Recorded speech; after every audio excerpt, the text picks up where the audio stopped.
ನೀರ ಹಾಕೇನಿ ರೊಟ್ಟಿ ಮಾಡ ಕುಂತೇನಿ, ಹಿಟ್ಟಿಗೆ ನೀರ ಹಾಕೇನಿ ರೊಟ್ಟಿ ಮಾಡ ಕುಂತೇನಿ. ಪದ ಕಟ್ಟಿದ್ದು ಸಾಕು. ಅಲ್ಲಿ ಮಗ ಒಟ್ಟಿಸ್ಕೊಂಡು ಹೊಲ್ದಾಗ ಕಾಯ್ತಿದ್ದಾನ. ಬುತ್ತಿ ತಕೊಂಡು ಹೋಗೋದು ಫಸ್ಟ್ ಕೆಲಸ ಮಾಡು.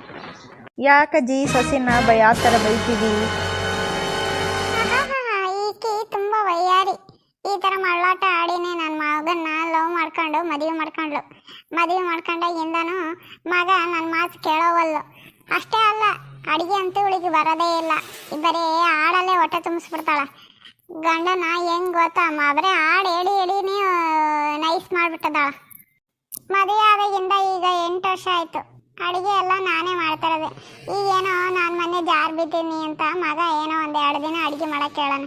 ಅದು ಅಡುಗೆ ಮಾಡ್ತಾಳೆ. ಅದು ತಿಂದರೆ ಏನೋ 4-5 ದಿನ ಬಾತ್ರೂಮಾಗೆ ಸೆಟ್ಲು. ಆ ಥರ ಅಡುಗೆ ಮಾಡ್ತಾಳೆ.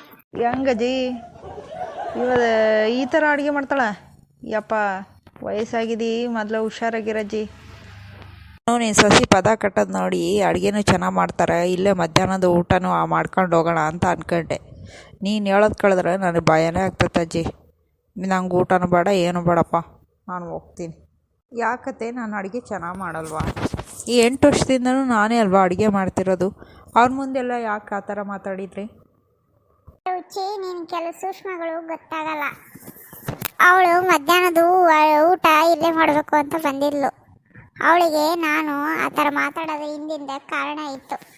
ಮನೇಲಿ ದುಡಿಯೋಕ್ಕೆ ಮಗ ಒಬ್ಬನೇ ಇರೋದು, ನಾವೆಲ್ಲ ಕುತ್ಕೊಂಡು ತಿನ್ನೋರೆ. ಅದು ನಿನಗೆ ಯಾರೂ ಇರಲಿ. ಕೆಲವು ಸೂಕ್ಷ್ಮಗಳು ನೀನು ನಾನು ಹೇಳದೇ ಇದ್ದರೂ ಅರ್ಥ ಮಾಡ್ಕೊ.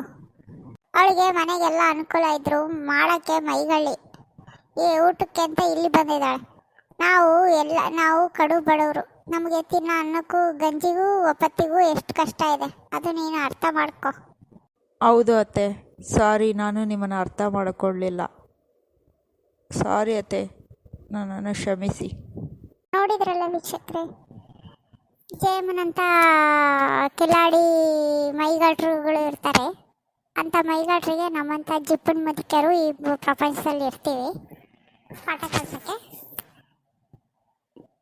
ಈ ಕತೆ ನಿಮ್ಗೆ ಇಷ್ಟ ಆಗಿದ್ದರೆ ಲೈಕ್ ಮಾಡಿ, ಶೇರ್ ಮಾಡಿ, ಕಾಮೆಂಟ್ ಮೂಲಕ ತಿಳಿಸಿ.